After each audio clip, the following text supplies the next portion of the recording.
It was a tale of two halves for the Chargers on Sunday, and they couldn't get it done against the Chiefs.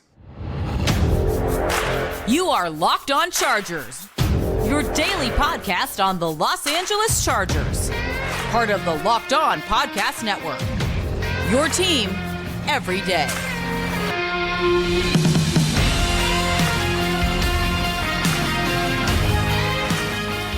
What is up, and welcome into the Locked On Chargers podcast. I'm your host, Daniel Wade, joined as always by my co-host, David Drogemeyer, and we've been covering the Chargers together now for 8 seasons, but this is our 6th year as the host of the Locked On Chargers podcast, bringing you your team every day. Thank you guys, as always, for making us your first listen tonight, and to make sure you never miss the show, go subscribe or follow for free on the Locked On Chargers YouTube channel, and listen wherever you get your podcast from. Man, another just insanely frustrating game. I mean, you can lose to the Chiefs, but it felt like this was another one that slipped away from the Chargers, where the Chargers offense looks good in the first half and then absolutely disappears and gets shut out in the second half. And Brandon Staley's defense looks like they've never seen Travis Kelce on tape before, right? And then in the second half, they pull things together, but then the offense just isn't there to actually find a way to win this game. And this episode is brought to you by FanDuel Sportsbook, official sportsbook of Locked On. Make every moment more. Right now, new customers can get bet $5 and get $200 back in bonus bets guaranteed. Visit FanDuel.com/LockedOn to get started. 2-4 on the season now for the Chargers. We couldn't pick them to win going into this one because neither of us had any trust that they would be able to find a way to get things done late if they were able to stay in this game late, and they were. I mean, 31-17 doesn't tell the whole story. The Chargers had so many chances to get back in this game, and instead, David, they fall to 2-4 on the season. They get their first double-digit loss of the season, and this is a team that's just completely out of whack. Yeah, I mean, there's not a lot of things that you can point to on a consistent basis on either side of the ball that make you feel really good going forward. There's a lot of work to do, a lot of things to clean up. A lot of the same themes that we've been seeing throughout this season have reared its ugly head again in this game. Inability to get off the field on third and longs, having those big lulls in the middle of games, and just having inconsistent performances on defense as a whole. I think the only thing that you can kind of hold your hat on in this one is that the special teams was pretty good. I think J.K. Scott was pretty good in this game, kicked some pretty good punts inside the 20-yard line. But besides that, Daniel, not a ton of redeeming qualities to be happy about in this one.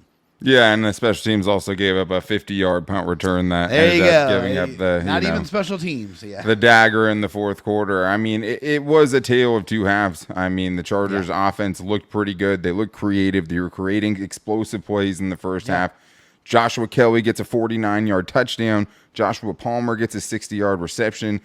It was like, okay, well, this is going to be a shootout, right? The Chargers at least look like they're up to the task of, okay, we need to score, and we're actually being able to move the ball. They had some balance. They were keeping the Kansas City Chiefs defense off balance, right?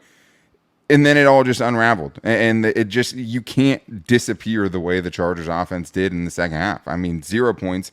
They were also shut out in the second half against the Raiders only a couple of weeks ago. 3 consecutive 3-and-outs. One was running the ball 3 straight times and just for 8 yards to get a punt. I don't know how you're running it all 3 times if you're not going to go for it on 4th down. And this is what it looked like, David, in the second half. Interception, 3-and-out, 3-and-out, 3-and-out, interception. It's just, you're not going to win games like that. And it's happening seemingly in every game. Yeah, it's so frustrating because you know the potential of this offense. You see all the weapons. It sucks not having Mike Williams out there. I mean, that's definitely a guy that you're sorely missing, especially against the Chiefs, because you know he got it for those games and he was a certified Chief killer. But you have to try to figure it out. You got to try to use your other weapons. And I mean, Austin Eckler, again, not really super effective in this game. Couldn't really, impose his will at any point. And, you didn't really get much from anyone outside of Josh Palmer or Keenan Allen in this game. The Chargers are still trying to figure out who they are as an offense and what weapons they can go to in the critical moments. And right now, nothing's really working for you. Yeah, I mean, Joshua Palmer was about the only thing that went right? 5 catches, 133 yards in this game. I mean, he actually seems to be one of the only people willing to step up in this offense. I mean, he's playing really, really good. But it's just how can this happen with the guys we know are on this offense every game like this? Even against the Cowboys, they had 5 straight possessions in the middle of that game where they didn't score, right? And they're turning it over on downs. They're punting it. They're going 3 and out.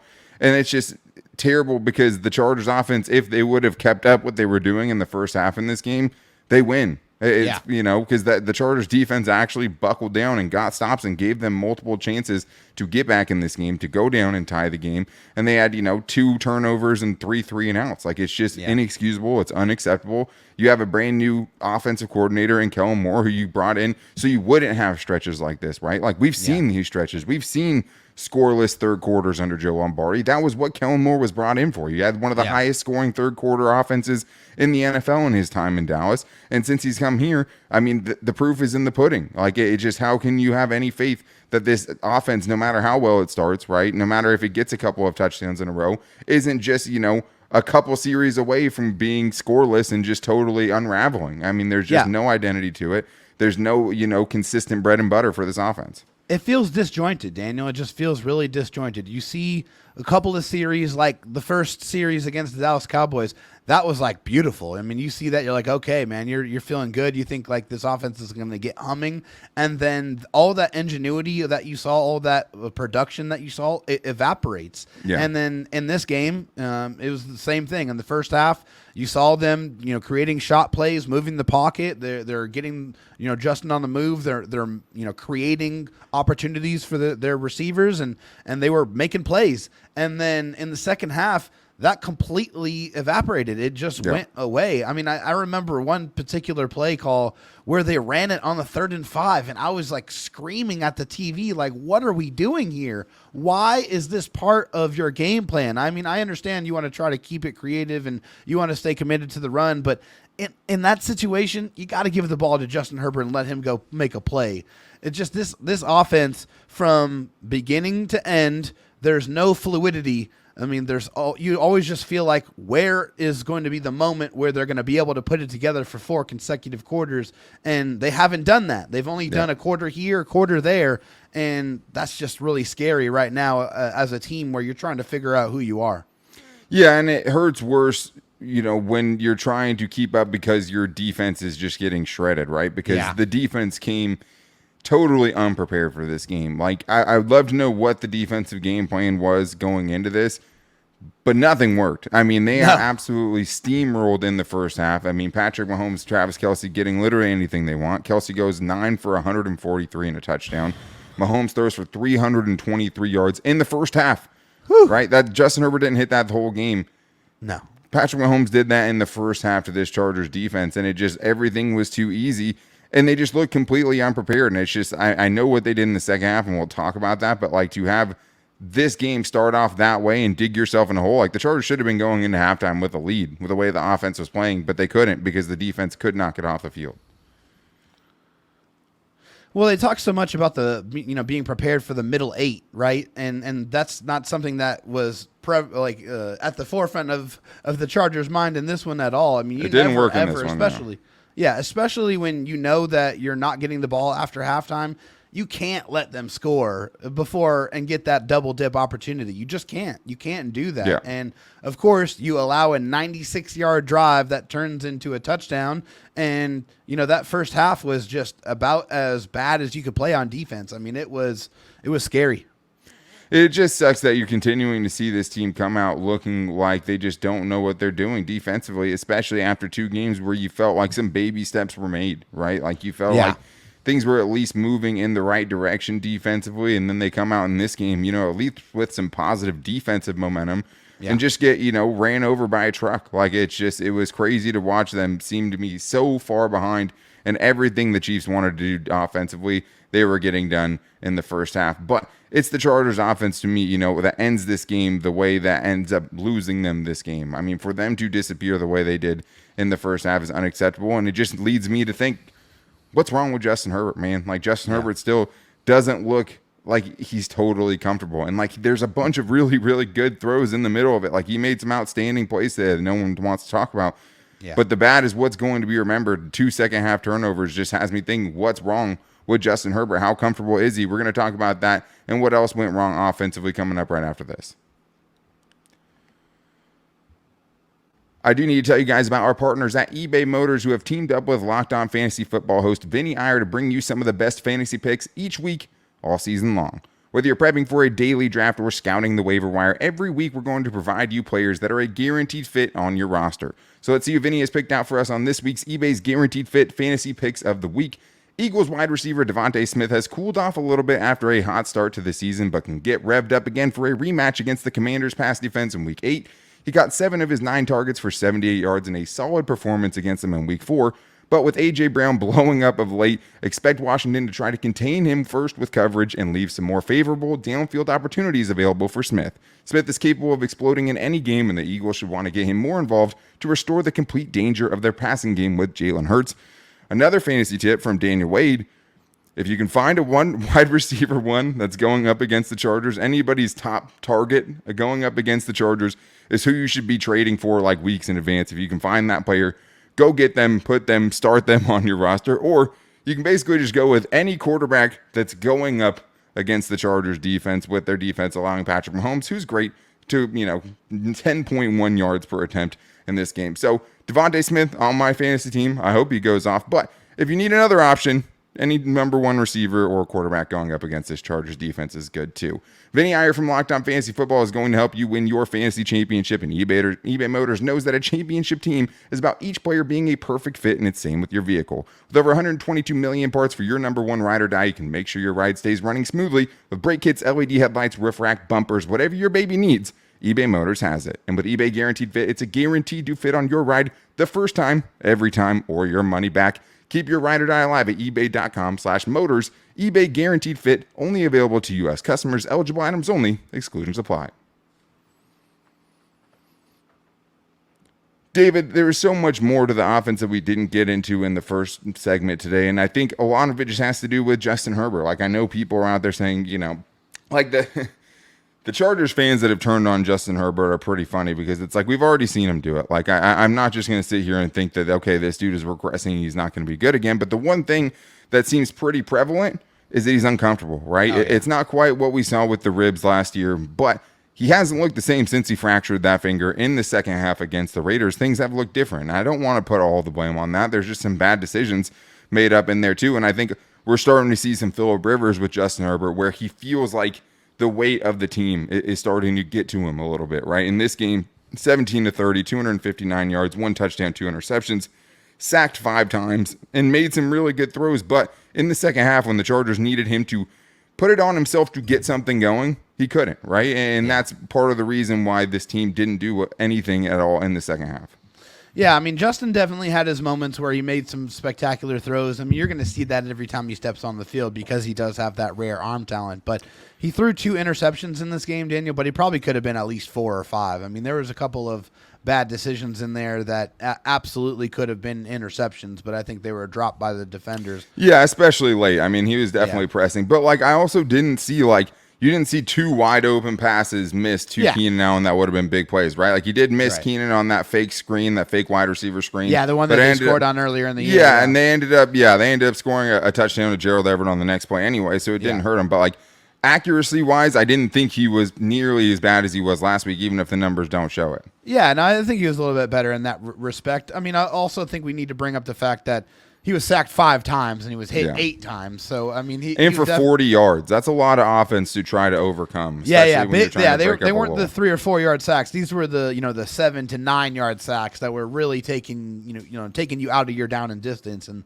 it's really hard to overcome that. But I think it's very clear that the finger is bothering him. I mean, we were talking before the show. He's handing the ball off with his other hand, which is obviously very awkward, and that's not something that you ever practice, because you don't expect to not have full use of both of your hands. Right. So, I mean, having to kind of learn how to play quarterback in a different way that he has the rest of his life is clearly affecting his play on the field. And you got to hope that hopefully that finger is going to heal here soon, so he has full control of it, full control over that, and get back to playing quarterback the way that we know he is able to do so. Yeah, I mean, the thing is, man, is I'm just not going to bet now that Justin Herbert's a bad quarterback, right? Definitely not. And the thing is I also don't think it's out of the question that he's going to be pretty soon considered one of the top 5 quarterbacks in the league again, right? I understand people don't want to put him there right now after this recent stretch. But at the same time, I've seen it. Like, I don't think he's just getting worse. I think he's uncomfortable right now. I think he's had a stretch of bad games that we've seen from him in the past, and then we always laugh about it later because he goes on a ridiculous stretch. Like, all this started after the game where he put up 400 yards against the Vikings defense, right? Like, not that the Vikings defense is anything special, but, like, we've seen him have great games this year. He was playing well early in the year, and, I mean, the last few games, he just doesn't seem comfortable. And, I mean, Kellen Moore has to be able to have some plays in his bag in the second half to give him easy reads and give him easy throws and move the pocket and roll him out and do the things that you need to just kickstart the offense. That wasn't there. But at the certain point, too, if you're the star quarterback, even if you just take one back and just start running around and finding a way to do it and creating magic on your own, you have to do that sometimes. And Justin Herbert, in these moments, has to take it upon himself to get a first down and get things going one way or the other. I don't think everything's on Herbert, but it seemed like this game turned on the first possession of the second half with that interception that was tipped up in the air, which I'm not going to put it all on him, right? Like, he was probably, would have been a tough pass to complete anyways. I mean, those passes get intercepted no matter who is doing it. No, for sure. But even if it doesn't get tipped, like, it's a very contested, tight window. Yeah, I mean, that was in the double coverage. That wasn't the best decision there. Of course, but, like, after that, it just disappeared. Like, I don't know if, that got in his head a little bit. I'm not sure. But that seemed like, to me, that was the turning point. That was their last best chance, Daniel. I mean, that was the closest they got to scoring in the second half. That was the closest. I mean, that was their best drive of the second half by far. The only time they were really able to put any kind of offense together and on a consistent manner, and they did that off of a turnover. And that's the other thing is you get a couple of turnovers and you can't turn it into points as an offense. Well, in the play before that, Gerald Everett drops a touchdown too, right? Like, that's the other reason that this is a turning point in this game. I mean, it was a tough catch for Gerald Everett. Justin Herbert actually put it in a perfect spot where only Gerald Everett could get it, and I think that's what you want in the red zone, a low pass that somebody had, nobody is going to intercept. And then he drops it, and instead of being a 24-7, 24-24 game, now you're looking at, okay, you're not going to score the rest of the half. But they had their chances. They should have scored a touchdown right there. And it feels like that's just what changed everything, and it all totally unraveled from there. And it sucks because we did see some positive parts of this offense. In the first half, the running game came alive. They were making big plays. Joshua Kelce gets a 49-yard touchdown. Darius Davis gets involved. Like, some of the things we wanted to see happen, and then they all just disappeared. Yeah, I mean, it was nice to see the big running play. I thought that was going to be something that is really going to be big for the offense because it's going to at least make the defense have to respect that running game and that ability to hit that home run. So it's nice to at least get that, but that it didn't really bring any kind of consistency in the running game. I mean, overall, that was the big shot run, and then you didn't really get much from anybody else throughout that. So. And it felt like they forced it a little bit. It felt like they forced it definitely ran it. Second half. They ran it more than they should have. I mean, I don't ever like taking the ball out of Justin Herbert's hands more than a couple of plays at a time, just because that's how dynamic he is. He's the guy that's going to make the big plays. I mean, especially when there's just so many 1, 2, 3 yard runs. They weren't ripping off big chunks. That didn't happen at any point in this game. Well, except for the 50-yard touchdown. Except for that one. Right. I'm just saying, like, there was not on a consistent drive by drive, a 5-yard run here, an 8-yard run there. You weren't getting that kind of push at all again with your offensive line. I mean, that's another thing. I mean, those guys are not opening up holes, and they are still giving up a ton of pressure. Justin's still having to do a whole lot back there. Absolutely. And I think the one other thing about this game, too, is you see Josh Palmer go off, 5 for 133 yards. Yeah. Hard to ask much more of the guy you want to be wide receiver, too, right? And he catches the 4th and 16 laser beam from Justin Herbert to actually. Went up and got it. Yep. But at the same time, like, Josh Palmer hasn't been the problem. The problem is once again, Quentin Johnston has one catch in this game, right? On one catchable target. He had another one that was thrown way out of bounds he never had a chance at. But, you were hoping that would have been able to grow some confidence with Justin Herbert and him making that catch, a little back shoulder for a 20-yard gain.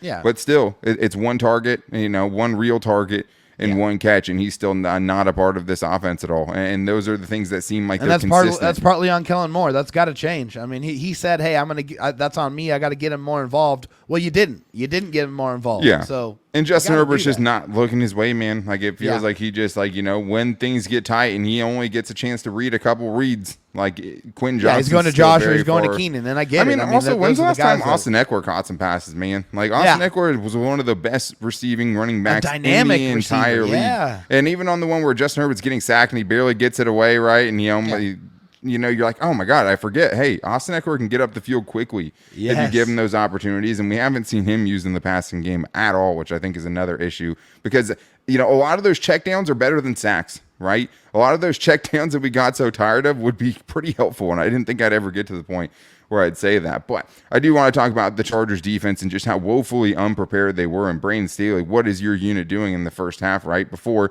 somehow magically solving things in the second half and actually looking like a really good defense. We're talking about that coming up right after this.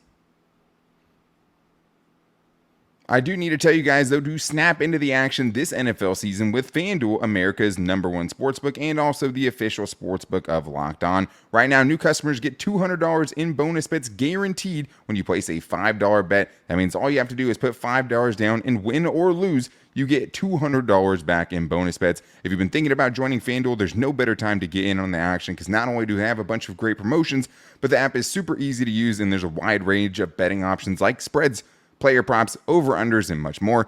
Right now, the Chargers next weekend are opening up as 9.5-point favorites against the Bears on Sunday Night Football with undrafted rookie quarterback Tyson Bagent. And there's no way the Chargers don't make Tyson Bagent look good next week, right? I think that line may come down. I would not expect the Chargers to win by double digits as we sit here right now. But all you guys have to do to get on the action is go to FanDuel.com/lockedon and kick off the NFL season in style. FanDuel, official partner of the NFL. All right, David, well, it's time to get into the Chargers defense, who, I mean, you have to start with the bad here because it's like the Chargers defense is going to come out looking better because they played well at the end of the game. But at the same time, like, how do you let Travis Kelce and Patrick Mahomes do to you what the Chargers let them do in the first half? Like, the frustration I felt watching Travis Kelce just being open by 5+ yards so many times in the first half was infuriating. 9 catches for 143 yards in the first half. Overall, you let Travis Kelce, their obvious #1 target, and it's not even close, go 12 catches for 179 yards and a touchdown. Like, how do you keep letting teams' best options? Like, what is Bill Belichick known for, right?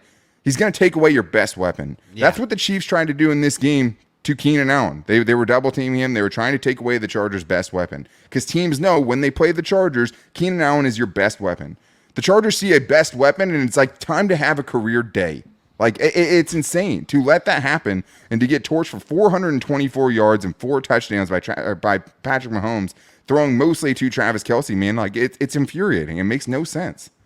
I cannot stand watching Patrick Mahomes play quarterback because his ability to extend plays and just drift off. That was a huge part of it. Take off to the side and then just wait for somebody to get uncovered, hit him in stride and let him run for 30 or 40 yards or glide to a first down on a 3rd and 15. 3rd and 18 and easily picking up like 24. I just cannot stand it because the Chargers were so susceptible to that. They had absolutely no answer. How in God's green earth do you allow Travis Kelce to be that unbelievably wide open? Like a man on an island with nobody else. He's like, here I am, SOS, throw me the football. That happened over and over and over again. That's why I said you have to stay on Travis Kelce from whistle to whistle because that guy's unbelievable ability to separate himself and find that soft spot in the zone, it manifested itself in the first half over and over and over again. Well, let's be honest, right? Who is it on? It's on the Chargers pass rush. Like, at least to a big extent. Because the thing is like, they ended up, I think, only getting him down one time in this game. Yeah.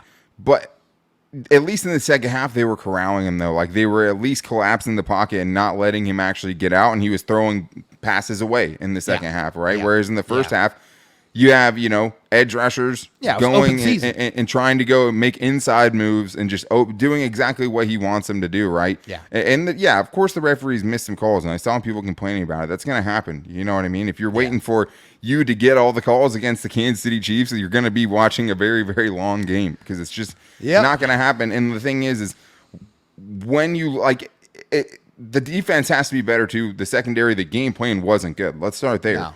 But on the plays where you did cover up the first options, he was able to escape and create every single time and create big plays like that. I mean, 4 scrambles for 29 yards in this game, including the one on 3rd and 18.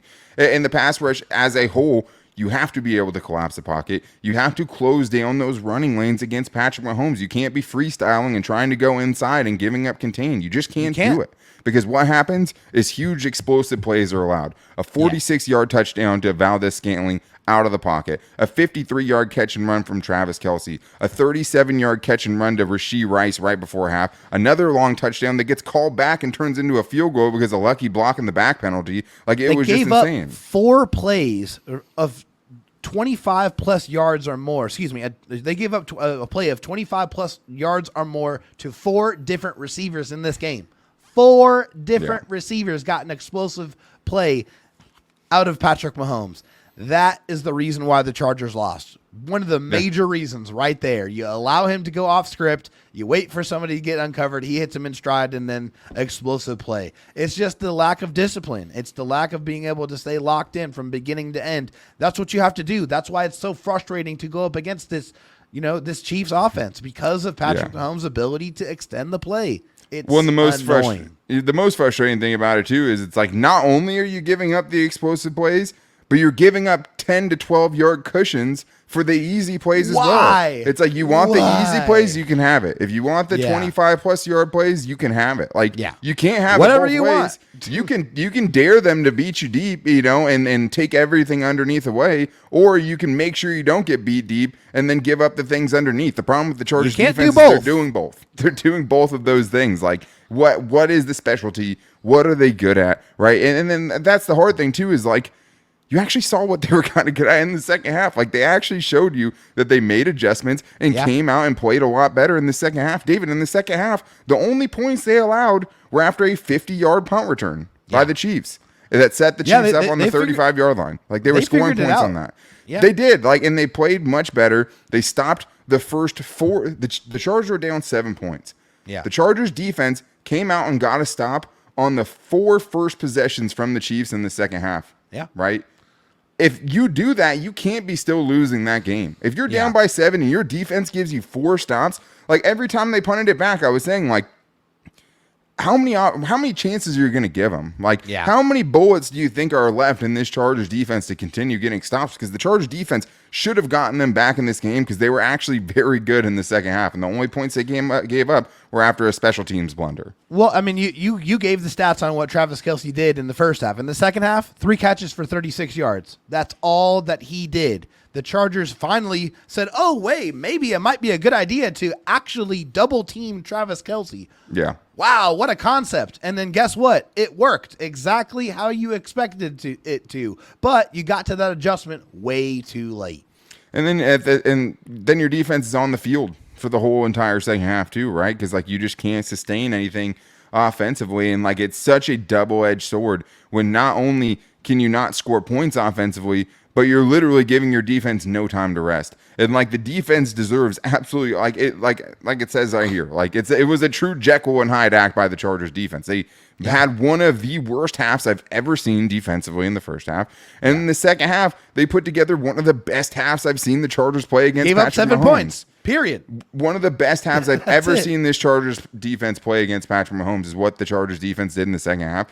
And that's why they can't get all the blame for this one, because it was terrible in the first half. At the end of the day, they gave them chances to win this game. Like the defense, it sounds so cliche, the defense gave the Chargers offense plenty of chances to get back in this game and even go ahead in this game. It's not like the Chiefs offense just got super conservative once they were up. No, they were still running their same offense. The Chargers defense made adjustments and made it much tougher on them. And that's easily the most frustrating thing about the Chargers defense is way too often things look way too easy, and now all of a sudden, David, your season's on life support. Like, you're not mathematically eliminated, but you're about as close to it as you can possibly be, and there's going to be some very much must-win games coming up on the schedule the next couple weeks. So we're going to talk about that tomorrow on our Chargers buy or sell when we get into the biggest storylines and overreactions. There's a lot of wild things being said out there right now, and I don't think a lot of them are overreactions with how this team has played through their first 6 games. So to make sure you guys don't miss it, go subscribe or follow for free in the Locked On Chargers YouTube channel and listen wherever you get your podcast from, as well as finding the show every day on all of our social media. You can find me on Twitter at Dan Talk Sports and David Drugmeyer at Dro Talk SD, as well as the show's page at Locked On LAC. You can also find us on Instagram at Locked On Chargers and our Locked On Chargers Facebook page. Thank you guys for being here with us, helping us keep our sanity, man. Like, it's just, this season's tough, man, and you know, they have a lot of ground to make up, and you don't want to be stuck in the middle, right? You want to be really bad or really good, and it feels like right now, until the Chargers can show us otherwise, that they're stuck in that purgatory in the middle where they're just not a good team, and they can't be good teams. We're going to talk about all of that and so much more tomorrow, but until then, guys, take it easy and go Bolts.